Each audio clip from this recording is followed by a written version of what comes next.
Hello guys, welcome to our channel. నేను వెంకట్ తేజ. ప్రస్తుతం మనతో పాటు ప్రముఖ రైటర్ కనగాలి జయకుమార్ గారు ఉన్నారు. ఆయనతో మాట్లాడదాం. సార్ నమస్తే అండి. నమస్తే. అయితే అమెరికా మాజీ ప్రెసిడెంట్ ట్రంప్ గారి పైన కాల్పులు జరిగాయంటూ కూడా వార్తలు వచ్చాయి. ఒక రకంగా ఆయన చచ్చి అంత పని జరిగిందంటూ కూడా చాలామంది చెప్తున్నారు. ఎవరైతే కాల్పులు జరిపారో అతను కూడా చంపేశారని కూడా చెప్తున్నారు. అవునవును, ఇదంతా కూడా అతను కావాలనే చేయించుకున్నాడని కూడా చెప్తున్నారు. అసలు వాస్తవాలు ఏంటి? అది ప్రతి భాష్యానికి ఒక ఒక్కర భాష ఉంటుంది. మాజీ ట్రంప్ ఎలక్షన్స్లో మళ్ళీ వస్తూ ఉన్నాడు. మీటింగ్లో ఒక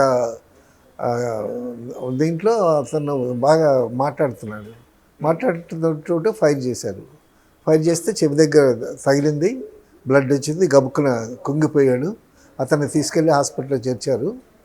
అది ఎలా జరిగిందంటే, కెనడీని అమెరికన్ ప్రెసిడెంట్, ఒకనాడు కెనడీ అందమైన ప్రెసిడెంట్, మంచి ప్రెసిడెంట్, అతన్ని ఏ విధంగా కాల్చి చంపారో అలాగే ఇతను ఒక స్టోర్ మీదకి, ఒక బిల్డింగ్ మీదకి ముందే వెళ్ళి అక్కడ కాపు కాచి ప్లాన్ వేసి అక్కడి నుంచి కాల్చి చంపాడు. సో కరెక్ట్గా కెనడీ హత్య ఎట్లా జరిగిందో ఈ కాల్పులు అలాగే జరిగాయి. అయితే దీన్ని ప్రపంచ దేశాలు 50 మంది ఖండించారు. రాజకీయాలు హత్యా రాజకీయాలు అయిపోతున్నాయి. సో అటువంటి పరిస్థితుల్లో రాజకీయ నాయకులని కాల్చేటటువంటి పరిస్థితులు వస్తే ఇక దేశం ప్రపంచం అల్లకల్లోలం అయిపోతుంది. సో ఈ కాల్చిన విధానం చూస్తే నాకు కెనడీ హత్య జ్ఞాపకం వచ్చింది.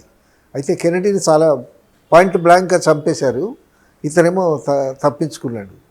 సో తప్పించుకున్నా కూడా అతన్ని ట్రేస్ చేశారు, పట్టుకున్నారు, ఇమీడియట్గా ఫైర్ చేసి కాల్చేశారు. సో ఈ చర్యని ఎవరైనా సరే ఖండించాలి. రాజకీయంగానే ఉండాలి, కానీ హత్య రాజకీయంగా ఉండకూడదు. ఇప్పుడు ట్రంప్ను చంపేస్తే రాజకీయం ఆగదు కదా, అమెరికాకి మరొక ప్రెసిడెంట్ రాకుండా ఉండడు కదా. కాబట్టి చంపటం అనేటటువంటి దాన్ని ఎవరైనా సరే, ఏ దేశం అయినా సరే, ఏ దేశస్తులైనా సరే ఖండించాల్సినటువంటి విషయం ఇది. వెంటనే మన మోడీ గారు కూడా ఇది చాలా రాక్షస చర్యని ఖండించాడు.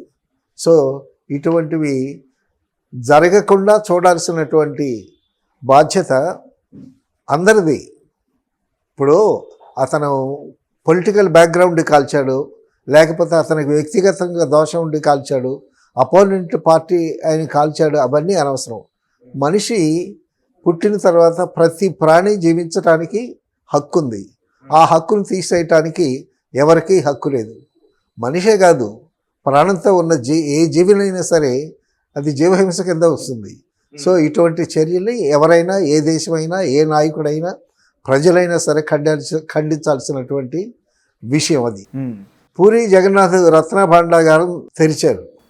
తెరవటానికి చాలా ప్లాన్ వేసుకొని, సో డాక్టర్సు, మెడిసిన్స్, అక్కడేదో పాములు ఉంటాయని, తర్వాత పాములు పట్టేవాడిని, తర్వాత దానికి సంబంధించిన టెక్నీషియన్స్ని మొత్తం దగ్గర ఒక 11 మందో 12 మందో వెళ్ళి దాన్ని తెరిచారు.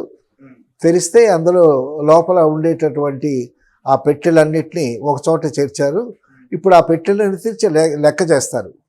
అసలు పూర్వం ఈ దేవాలయాలకి రాజులు మణులు, మాణిక్యాలు, హారాలు ఇచ్చేవాళ్ళు. ఎంతసేపు వేసుకుంటాడు హారతులు? ఏదో దర్బార్ ఉండేటప్పుడు, రాజ దర్బార్ ఉండేటప్పుడు ఆ దర్బార్లో ఇవన్నీ వేసుకుంటాడు. సో అవన్నీ మామూలుగా ఉండేటప్పుడు తీసేస్తారు కదా. సో వీళ్ళకి ఆ దేవాలయానికి వెళ్ళేటప్పుడు, దేవాలయానికి ఎదుగు కానుకగా ఇచ్చేటప్పుడు కొన్ని కానుకలు తీసుకొస్తారు. ఆ మణులు, మాణిక్యాలు వాళ్ళకి ఇస్తారు. అవన్నీ అక్కడ ఉండేటటువంటి ధర్మకర్తల వాటన్నిటిని ప్రిజర్వ్ చేస్తారు. అలాగే మన అనంత పద్మస్వామి రత్న, అక్కడ కూడా చాలా నిధులు ఉన్నాయి, చాలా వజ్రాలు, వైడూర్యాలు చాలా ఉన్నాయి. అదొక మిస్టరీ అంటారు అందరూ. తర్వాత మన తిరుపతి దేవస్థానం ప్రపంచంలో వాటికన్ సిటీలో తర్వాత క్రిస్టియన్ వాటికన్ సిటీ ఉంది కదా, దాని తర్వాత అంత సెకండ్ ప్లేసు మన తిరుపతి దేవస్థానం. అక్కడ కూడా చాలా మణులు, మాణిక్యాలు, హారాలు, బంగారం, వజ్రాలు, నిధులు చాలా ఉన్నాయి. సో ఈ విధంగా ఉండేటటువంటి నిధులు అలాగ ఊరికే కూడబెట్టకుండా ఆ నిధులతో ఒక మంచి మంచి కార్యక్రమాలు చేయొచ్చు. ఒక విద్యాలయాలు స్థాపించవచ్చు, హాస్పిటల్స్ కట్టించవచ్చు. ఇది మానవ సేవే కదా. తర్వాత పేదవాళ్ళకి ఇతోధికంగా సాయం చేయొచ్చు. సో ఈ నిధులు మూలుగుతున్నటువంటి నిధుల్ని అలాగ మూలుగుతూ ఉండకుండా వాటిని కొంతలో కొంత తీసి, అన్నీ కాదు కొంత తీసి, ఇప్పుడు ధర్మకార్యాలకి నిధులు ఉపయోగిస్తారు. తర్వాత ఆధ్యాత్మికంగా వచ్చేటటువంటి కార్యక్రమాలకి, కల్చరల్ ప్రోగ్రామ్స్కి వాటికి కూడా వినియోగిస్తారు. తర్వాత అక్కడికి వచ్చేటటువంటి భక్తుల సౌకర్యార్థం వాళ్ళకి వసతి కానీ, దర్శనానికి కానీ, ప్రసాదాలకు కానీ కావలసినటువంటి ఏర్పాట్లు, సౌకర్యాలు అన్నీ చేస్తారు. అలాగే చాలామంది భక్తులు అసలు నమ్మకాలు ఎలా ఉండేవంటే, ఒక ఆవిడ చాలా భక్తి, పుట్టిన పిల్లాడు నెలల పిల్లాడిని తీసుకొచ్చి ఆ హుండీలో వేసిందంట. ఆ వెంకటేశ్వర స్వామి చూస్తాడు అనుకుని అంత మూఢ విశ్వాసంతో ఉండేవాడు. సో ఇంటికి వెళ్ళిన తర్వాత పిల్లాడు ఏంటంటే ఆ హుండీలో పడేసాను, ఆ వెంకటేశ్వర చూసుకుంటాడు అని అందంట. ఓ పిచ్చిదానాన్ని వెళ్ళి మళ్ళీ ఆ పిల్లాడిని తెచ్చుకొని పెంచారు. ఇప్పుడు వెంకటేశ్వర స్వామి ఎవరికి కనిపించాడో ఎవరికి తెలియదు మనకి. పుట్టిన పిల్లాడిని హుండీలో వేయటం ఏంటి? అది మూఢనమ్మకం కదా. సో భక్తి అనేది భక్తిలాగా ఉండాలి, ఒక ఆధ్యాత్మిక చింతన ఉండాలి, దానివల్ల ప్రజలకు ఉపయోగపడాలి. కాబట్టి ఆ మూలుగుతున్నటువంటి నిధుల్లో కొంత భాగం తీసి విద్యకు కానీ, వైద్యానికి కానీ, తర్వాత పేద ప్రజలకు కానీ ఉపయోగిస్తే సమాజం చాలా బాగుంటుంది. అసలు మన భారతదేశంలో, మన సౌత్ ఇండియాలో, అసలు తమిళనాడులో అయితే ఎన్ని గుడులు ఉన్నాయో, ఎన్ని ఆస్తులు ఉన్నాయో. ఒక్కొక్క గుడి కింద 1,000 ఎకరాలు 100 ఎకరాలు ఇచ్చేవాళ్ళు ఆ గుడిని పోషించడానికి, ఆలయ పోషణ కోసం. సో అటువంటి ఆస్తులు ఎన్నో ఎన్నో కోట్ల ఎకరాలు ఉన్నాయి, మాన్యాలు ఇచ్చినటువంటివి. సో అవన్నీ ఆ మాన్యాలు ఇచ్చినటువంటి 100 ఎకరాలు 1000 ఎకరాలు అలాగా బంజరు భూముల్లాగా పడకుండా అక్కడ పంటలు పండించి ఆ పంటల ద్వారా ఎటువంటి సహాయ కార్యక్రమాలను చేయొచ్చు. సో ఈ నిధులతో సహాయ కార్యక్రమాలు చేయటం, ఒక మంచి పనులకు ఉపయోగించడం, అందులో కొంత పర్సెంట్ తీసి చేస్తే చాలామంది ఈ సమాజానికి ఉపయోగపడినటువంటి వాళ్ళు అవుతారు. దేవుడు సహాయం చేస్తాడో లేదో కానీ ఈ విధంగా ఉన్నటువంటి భక్తుల ద్వారా వచ్చినటువంటి విరాళాలతో ఎంత సర్వీస్ అన్నా చేయొచ్చు. వాలంటరీ సర్వీస్ ఆర్గనైజేషన్స్ ఉన్నాయి మనకి. ఈ వాలంటరీ సర్వీస్ ఆర్గనైజేషన్స్ ఉదాహరణకి చిలకలూరుపేట అని ఒకటి ఉంది. అక్కడ ఏఎంజీ అనే ఒక సంస్థ ఉంది, అడ్వాన్సింగ్ ది మినిస్ట్రీస్ ఆఫ్ అని ఒక గాస్పెల్ సర్వీస్ అని. వాళ్ళు ఏం చేస్తారంటే క్రిస్టియన్ మిషన్ ఆర్గనైజేషను. ఆ ఆర్గనైజేషన్కి అమెరికా, జర్మనీ, తర్వాత నెదర్లాండ్స్ ఎన్నో వాళ్ళకి ఫండ్స్ ఇవ్వటానికి పోటీ పడతారు. ఆ ఎన్జిఓ సంస్థకి మిస్టర్ జాన్ డేవిడ్ అని, లేట్ జాన్ డేవిడ్ గారని ఆయన ఫౌండర్ ప్రెసిడెంట్. ఆయన క్రిస్టియన్ ఆర్గనైజేషన్ అది. సో ఆయన సైకిల్ తొక్కుతూ ఆ సైకిల్ మీద క్రిస్టియన్ పాంప్లెట్స్ పంచేవాడు. అతను కన్వర్టెడ్ క్రిస్టియన్ అతను. సో అతని సర్వీస్ చేస్తూ ఉంటే ఒక డాక్టర్ అమ్మ అతను ప్రేమించి పెళ్లి చేసుకుంది. సో ఈయన ఇలా పంచుతూ ఉంటే ఒక అమెరికన్ పరిచయం అయ్యాడు ఆయనకి.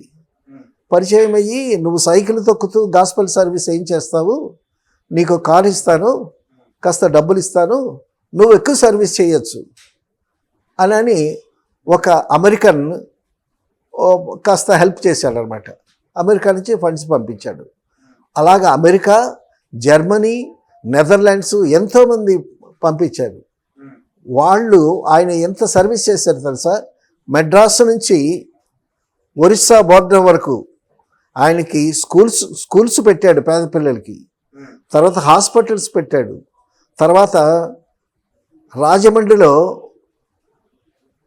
ఒక 100 మంది వేశ్యల్ని వెతికి వాళ్ళకి క్లాసెస్ టేకప్ చేసి, మీరు ఈ జీవితాన్ని గడపటం ఏంటి, జనజీవన స్రవంతిలోకి రండి, చక్కగా పెళ్ళిళ్ళు చేసుకొని ఈ వేశ్య వృత్తి వదిలేసి హ్యాపీగా బ్రతకండి అని చెప్పి వాళ్ళకి కొంతమందికి తీసుకొచ్చి, కొంతమంది వరులను చూసి వాళ్ళకి పెళ్ళిళ్ళు చేసి, వాళ్ళకి మిషన్ కుట్టే వాళ్ళకి మిషను, పశువులను మెప్పుకునే వాళ్ళకి పశువులు, తర్వాత ఏదన్నా టీ బంక్ పెట్టుకునే వాళ్ళకి ఒక టీ బంకు, పెళ్ళిళ్ళు చేసి వాళ్ళకి ఫండ్స్ ఇచ్చి వాళ్ళని ఆ వేశ్య వృత్తుల నుంచి బయటికి తీసుకొచ్చినటువంటి గొప్ప చరిత్ర ఉంది.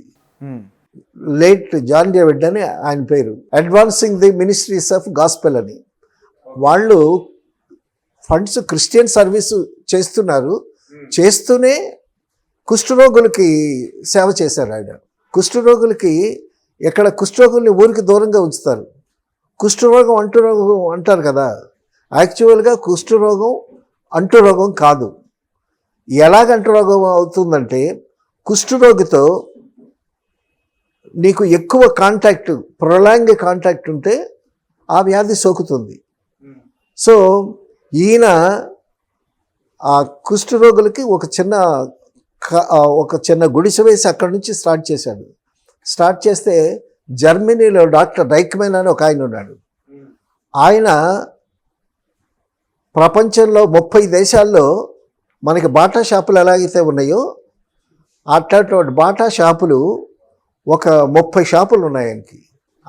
వాళ్ళు జుడాస్ యూదులు అనమాట. అంటే ప్రపంచంలో నంబర్ 1 రేస్ వాళ్ళు.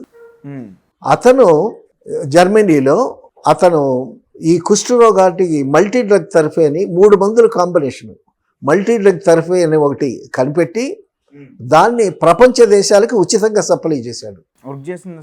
ఉచితంగా ఇప్పటికీ వాళ్ళ పిల్లలు కూడా సంస్థ ఉంది, డాక్టర్ డైక్మెన్ అని, చాలా ఫేమస్. సో ఆయనకి చెప్పుల షాపులు ఉన్నాయి కదా, ఇప్పుడు మనకి బాటా షాపులు ఎలాగున్నాయో ఆయనకి చాలా దేశాల్లో ఆ షాపులు ఉన్నాయి. ఆ షాపుల మీద వచ్చే ఇన్కంలో 1% ఇక్కడికి పంపిస్తాడు, మన ఇండియాకి. ఇక్కడికి చిలకలూరుపేటలో సంస్థ ఉంది, అక్కడికి పంపిస్తాడు. అది కొన్ని లక్షలు అవుతుంది అనమాట. ఆ డబ్బుతో గొప్ప సర్వీస్ చేశాడు. ఎటువంటి సర్వీస్ చేశాడంటే, ఒకరోజు ఆదివారం నేను అక్కడ చూడటానికి వెళ్ళా, ఏఎంజీ క్యాంపస్లోకి చూడటానికి వెళితే అక్కడ సెలవు కదా, అక్కడ ఒక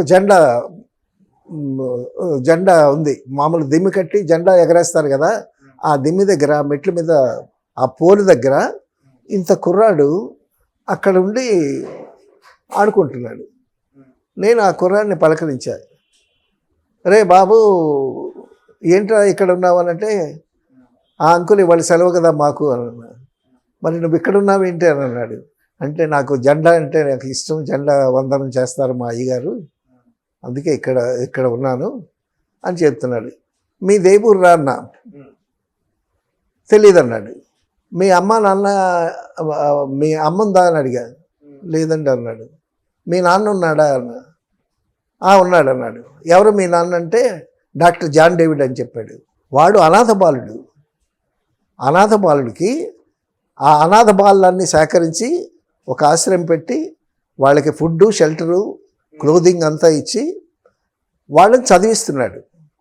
సో అనాథ బాలులు ఆ విధంగా జాన్ డేవిడ్ గారు చదివించినటువంటి వాళ్ళలో ఐఆర్ఎస్ అయిన వాళ్ళు, లాయర్స్ అయిన వాళ్ళు, పెద్ద పెద్ద ఉద్యోగస్తులు అయ్యారు. తర్వాత ఒక అనాథ బాలుని తీసుకొచ్చారు, చేర్పిస్తే ఆ కుర్రాడికి 2 కాళ్ళు అతుక్కుని పుట్టాడు. 2 కాళ్ళు అతుక్కునే ఉన్నాడు. అతుక్కుని ఉంటే అతనికి ఆపరేట్ చేసి 2 కాళ్ళు సెపరేట్ చేయాలి అతనికి, ఆ కుర్రాడికి. సో ఆపరేషన్ చెయ్యటానికి ఆ కుర్రాడికి శక్తి లేదు, బలం లేదు, రక్తం లేదు. ఆ కుర్రాడికి మంచి ఫీడింగ్ ఇచ్చి, మంచి ఫుడ్ ఇచ్చి, ఆ కుర్రాడికి బలం వచ్చిన తర్వాత అప్పుడు డాక్టర్స్ తీసుకెళ్ళి ఆపరేట్ చేసి జాగ్రత్తగా ఆ 2 కాళ్ళు సెపరేట్ చేశాడు. ఆపరేషన్ చేయకముందు వాడిని బెడ్ ఎక్కించే ముందు వాడిని డాక్టర్ గారు అడిగాడు, ఒరే నీకు 2 కాళ్ళు సెపరేట్ అయిన తర్వాత ఏం చేస్తావరంటే వాడు అన్నాడు, మా అయ్యగారికి మంచి కాఫీ తీసుకొచ్చి ఇస్తాను అన్నాడు. అంటే డాక్టర్ జాన్ డేవిడ్ గారు ఆ సంస్థ అధినేత, ఆయన కాఫీ తాగుతాడు. నేను మొట్టమొదట ఆయన కాఫీ తీసుకొచ్చి ఇస్తాను అని అన్నాడు. అక్కడ అనాథ పిల్లలందరికీ మీ తండ్రి ఎవరంటే డాక్టర్ జాన్ డేవిడ్, సురల జాన్ డేవిడ్ అంటాడు. నీ పేరు ఏం పేరంటే వాడు వెంకట్రావు అంటాడు అనుకో, ఇంటి పేరేంటి సురల అని చెప్తాడు, ఆయన ఇంటి పేరే వీళ్ళకి. అలాగే ఎంతోమంది అనాథ బాలుల్ని ఆశ్రమానికి తీసుకొచ్చి చిన్నపిల్లల్ని చదివించి వాళ్ళకి పెద్ద అయ్యేంత వరకు క్లోదింగ్ ఇచ్చి ఫుడ్ ఇచ్చి వాళ్ళకి ఉద్యోగాలు కూడా తెప్పించి వాళ్ళని జీవితంలో నిలబెట్టినటువంటి గొప్ప ఘనత ఆ ఏఎంజీ సంస్థ. ఓకే. తర్వాత కుష్ఠరోగులు ఉంటారు. ఆ కుష్ఠరోగుల్ని వాళ్ళకి ఒక కాలనీ అరేంజ్ చేశారు. ఆ కాలనీలో కుష్ఠరోగుల్ని చేర్చుకుని వాళ్ళకి కుష్ఠరోగం నయం చేస్తూ వాళ్ళకి ఒక పని కల్పించేవాడు. పంటలు పండించడం, కూరగాయలు పండించడం, తర్వాత ఆ క్యాంపస్లో ఏమన్నా పనులు చేయటం, ఆ పనులు చేస్తూ వీళ్ళు మందులు తినేవాళ్ళు అనమాట. 6 పల్సెస్ అని ఉంటాయి కుష్ఠ వ్యాధికి. ఒక్కొక్క నెలకి ఒక్కొక్క పల్స్ ఇస్తారు. ఆ పల్స్లో 3 డ్రగ్స్ ఉంటాయి. మల్టీ డ్రగ్ థెరపీ అని ఉంటుంది. అక్కడి నుంచి డాక్టర్ రైక్మైన్ జర్మనీ నుంచి ఉచితంగా పంపించినటువంటి మందులే, కల్తీ మందులు కాదు, చాలా జెన్యూన్ మందులు. జర్మనీ పీపుల్ ఆర్ వాళ్ళు జూడాస్ అంటారు, యూదులు, వరల్డ్ నెంబర్ 1 రేస్ వాళ్ళు పంపించినటువంటి మందులు నెలకి ఒక డోస్ ఇస్తారనమాట. అలాగా 6 months చేస్తే కుష్ఠరోగం నయం అయిపోతుంది. కుష్ఠరోగం నయం అయిపోయిన తర్వాత మరి ఆడవాళ్ళు కూడా కుష్ఠరోగులు ఉంటారు కదా. సో కుష్ఠరోగం నయం అయిపోయిన తర్వాత వాళ్ళు యుక్త వయసులో ఉన్నట్టయితే కుష్ఠరోగం నయమైన అబ్బాయికి కుష్ఠరోగం నయమైన ఒక అమ్మాయినిచ్చి పెళ్లి చేస్తాడు. ఆ పెళ్లి ఖర్చులు ఈయన. మళ్ళా వాళ్ళకు పుట్టిన బిడ్డల్ని కూడా మళ్ళా వాళ్ళని చదివించి వాళ్ళని పెద్దవాళ్ళని చేసి వాళ్ళకి ఉద్యోగాలు వచ్చేంత వరకు వాళ్ళు సంరక్షణ చేస్తారు. ఇటువంటి సర్వీస్ చేసేటటువంటి ఆర్గనైజేషన్స్ చాలా ఉన్నాయి.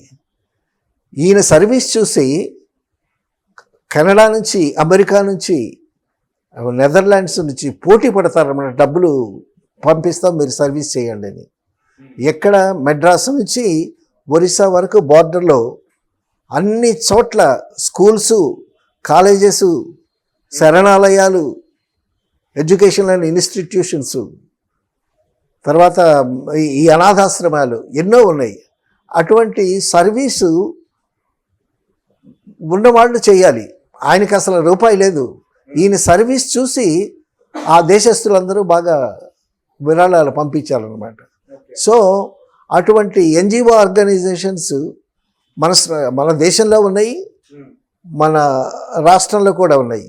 So irrespective of colour and creed and caste, ఇప్పుడు మతం అనకుండా, కాస్ట్ అనకుండా, ఏ భేదం లేకుండా ఏ హిందువు అయినా సరే, ఏ క్రిస్టియన్ అయినా సరే, ఏ ముస్లిం అయినా సరే డబ్బులు అలాగా దాచుకొని పెట్టుకోకుండా ఇటువంటి సోషల్ సర్వీస్ చేసేటప్పుడు వాళ్ళ జన్మ తరిస్తుంది.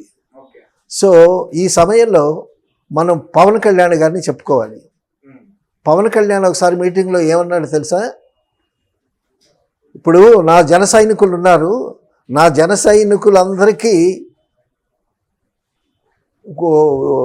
చదువుకున్న వాళ్ళు చాలామంది నిరుద్యోగులు ఉన్నారు, వాళ్ళందరికీ ఉద్యోగాలు లేవు. నాకు కొంతమంది పారిశ్రామికవేత్తలు ఉన్నారు, వాళ్ళని పిలిపించి వాళ్ళ చేత పరిశ్రమలు పెట్టించి కొంతమందికి నేనే వాళ్ళకి ఉద్యోగాలు ఇప్పిస్తానన్నాడు.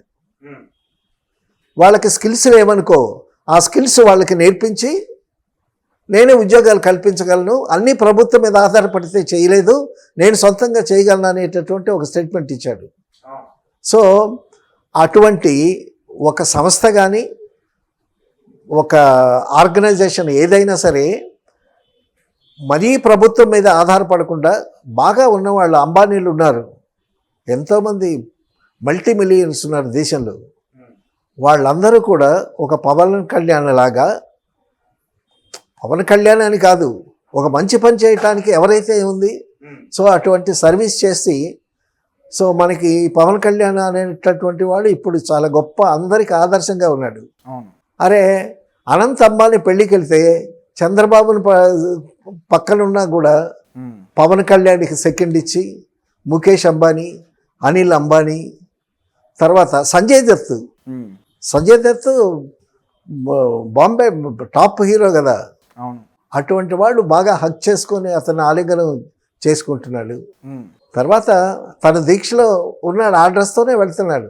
ఎంత సింప్లిసిటీ, స్వార్థం లేకుండా నిరాడంబరంగా ఒక మంచి నాయకుడు వచ్చాడని మనం చాలా గర్వించాల్సినటువంటి విషయం.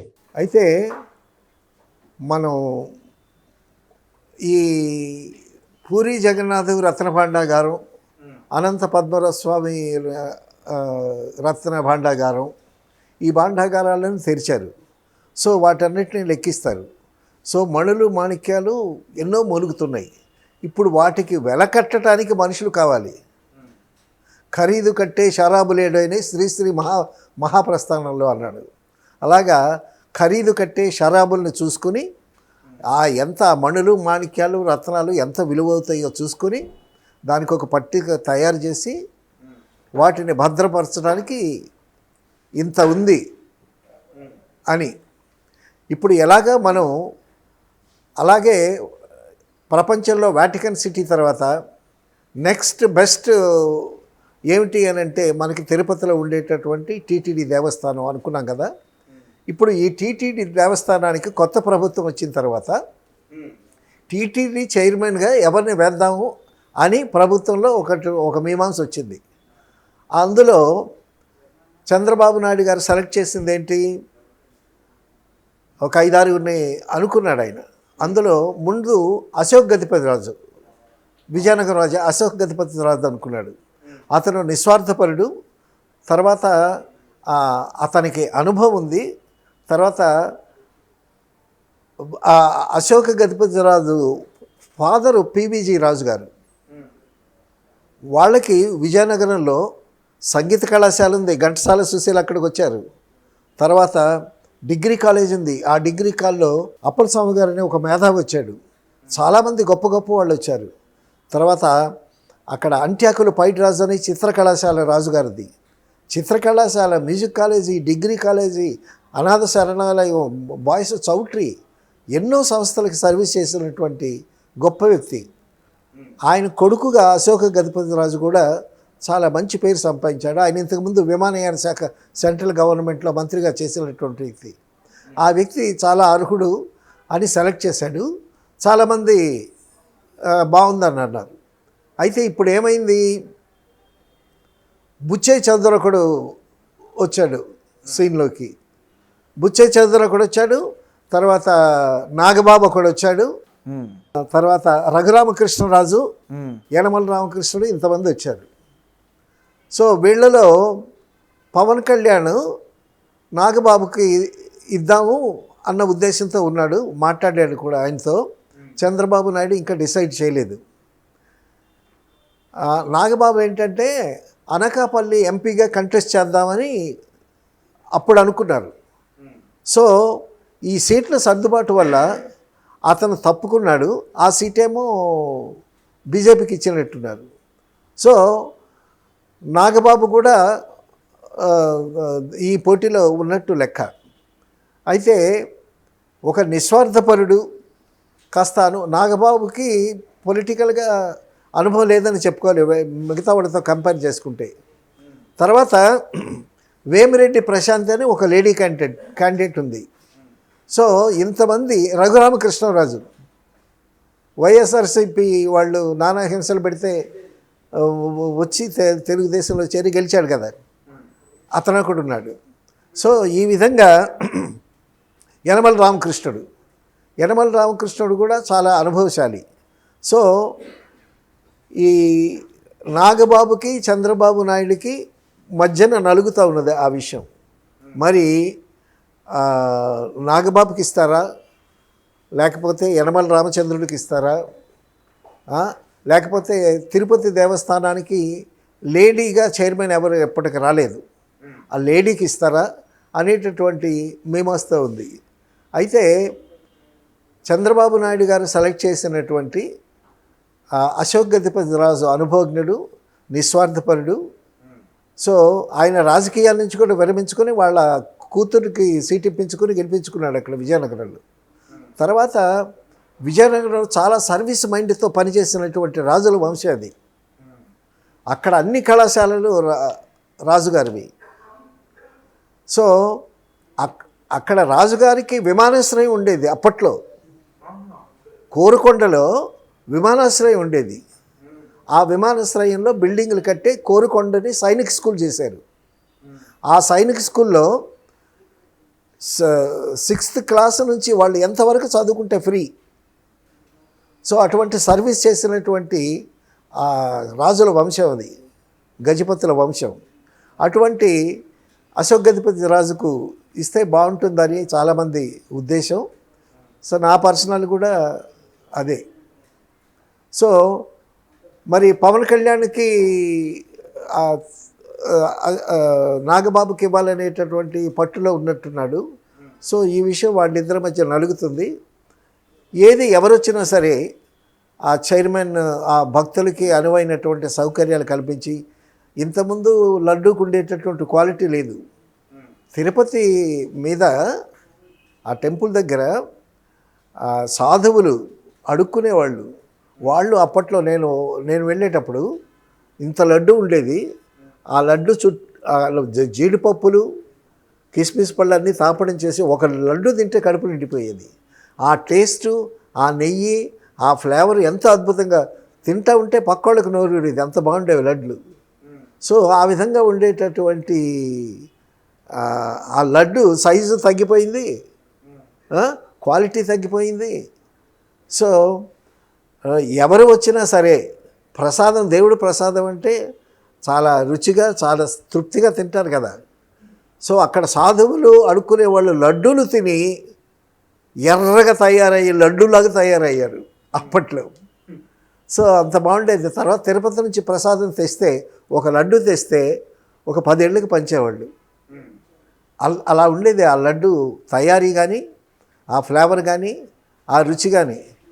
నీకు నోరు ఊరుతున్నట్టుంది. కాబట్టి సో ఎవరు వచ్చినా అది దేవస్థానానికి వచ్చేటటువంటి భక్తులు కొన్ని లక్షల కోట్లు అట్టగా సమర్పిస్తారు.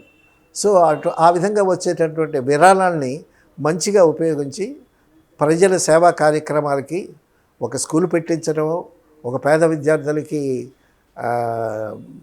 అనాథాశ్రయం కల్పించడమో, ఒక హాస్పిటల్, విద్య, వైద్యం, వీటన్నిటికీ ఆ ఫండ్స్ను ఉపయోగించి ఆధ్యాత్మికంగా ఇంకా దాన్ని పెంచి, సో వెంకటేశ్వర స్వామి రుణం తీర్చుకునేటటువంటి వాళ్ళు ఎవరన్నా వస్తే అక్కడ ఉండేటటువంటి పలహారాలు, కైంకర్యాలు చేయకుండా